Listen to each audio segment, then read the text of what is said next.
সম্মানিত দর্শক শ্রোতা, আজ 18 ডিসেম্বর 2009 শুক্রবার বাংলাদেশের জাতীয় সংবাদ মাধ্যমসমূহে প্রকাশিত সংবাদসমূহের উল্লেখযোগ্য অংশ নিয়ে সম্পাদিত অ্যানালগ নিউজরুমে স্বাগতম। বগুড়ার ধুনটে আওয়ামী যুবলীগ ও ছাত্রলীগ ক্যাডাররা দুটি জাতীয় দৈনিকের দুজন সাংবাদিককে নির্যাতন করার খবর ছেপেছে সমকাল পত্রিকা। ক্ষমতাসীন লোকজনদের বিভিন্ন সন্ত্রাসী কর্মকাণ্ডের খবর পত্রিকায় ছাপার অপরাধে দৈনিক প্রথম আলো এবং আমার দেশ পত্রিকার বগুড়া সংবাদদাতাদেরকে সরকার দলীয় ক্যাডাররা বেধড়ক পেটানোর খবর ছেপেছে পত্রিকাটি।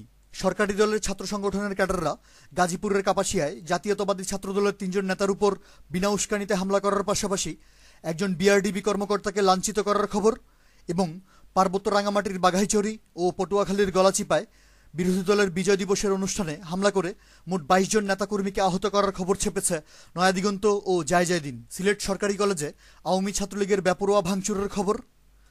চট্টগ্রামের মেয়র মহিউদ্দিন চৌধুরীর ইন্ধনে ভেটেরিনারি বিশ্ববিদ্যালয়ে অনৈতিক দাবিতে ছাত্রলীগের লাগাতার অবরোধের সংবাদ এবং চট্টগ্রাম বিশ্ববিদ্যালয় দিবসের অনুষ্ঠানে ছাত্রলীগ ক্যাডাররা বিশৃঙ্খলা সৃষ্টি করার খবর ছেপেছে প্রথম আলো, সমকাল, আমার দেশ ও যুগান্তর। ক্রমেই অশান্ত হয়ে উঠেছে শান্তিপ্রিয় জেলা নোয়াখালী।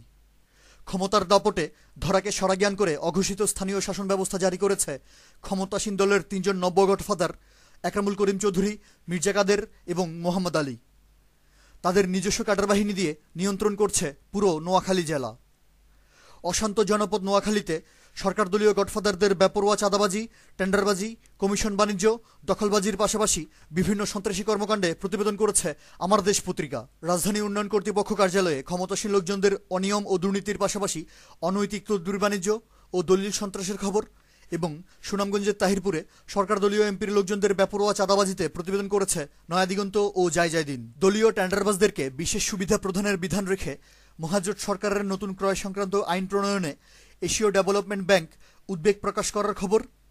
চট্টগ্রাম মেডিকেল কলেজ হাসপাতালে আওয়ামীপন্থী প্রশাসনের টেন্ডার জালিয়াতির সংবাদ এবং বিএমডিসিতে স্বাধীনতা চিকিৎসক পরিষদ নেতাদের ব্যাপক অনিয়ম ও দুর্নীতির খবর এসেছে জায়জায়দিন, আমার দেশ ও যুগান্তরে। রাজধানী ঢাকা, মাদারীপুর ও পার্বত্য রাঙামাটিতে আইন শৃঙ্খলা পরিস্থিতির মারাত্মক অবনতির খবর এবং নদীবেষ্টিত জেলা সিরাজগঞ্জের চরাঞ্চলে বিভিন্ন চরমপন্থী সংগঠনের বেপরোয়া পুনরুত্থানের সংবাদ এসেছে প্রথম আলো, আমাদের সময়, যুগান্তর ও মানবজমিনে।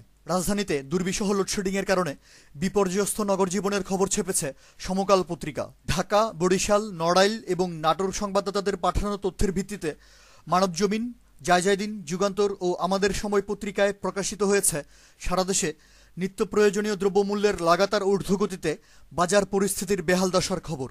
ছাত্রলীগ ক্যাডাররা ঢাকা বিশ্ববিদ্যালয়ের এফ রহমান হলে প্রতিপক্ষ একটি ছাত্র সংগঠনের কর্মীকে বেধড়ক মারধর করে মারাত্মক আহত করার পাশাপাশি একই বিশ্ববিদ্যালয়ের শাহনেওয়াজ হলে বহিরাগত ছাত্রলীগ ক্যাডারদের সাথে হল শাখা ছাত্রলীগ নেতাকর্মীদের হামলা পাল্টা হামলার খবর এসেছে প্রথম আলো, নয়াদিগন্ত, আমাদের সময় এবং bdnews24.com-এ। সারা দেশে বিএডিসি কৃষি বীজের তীব্র সংকট এবং চট্টগ্রামের ফটিকছড়িতে ভারতীয় মাদকদ্রব্যের ভয়াবহ আগ্রাসনে প্রতিবেদন ছেপেছে যথাক্রমে নয়াদিগন্ত ও যুগান্তর।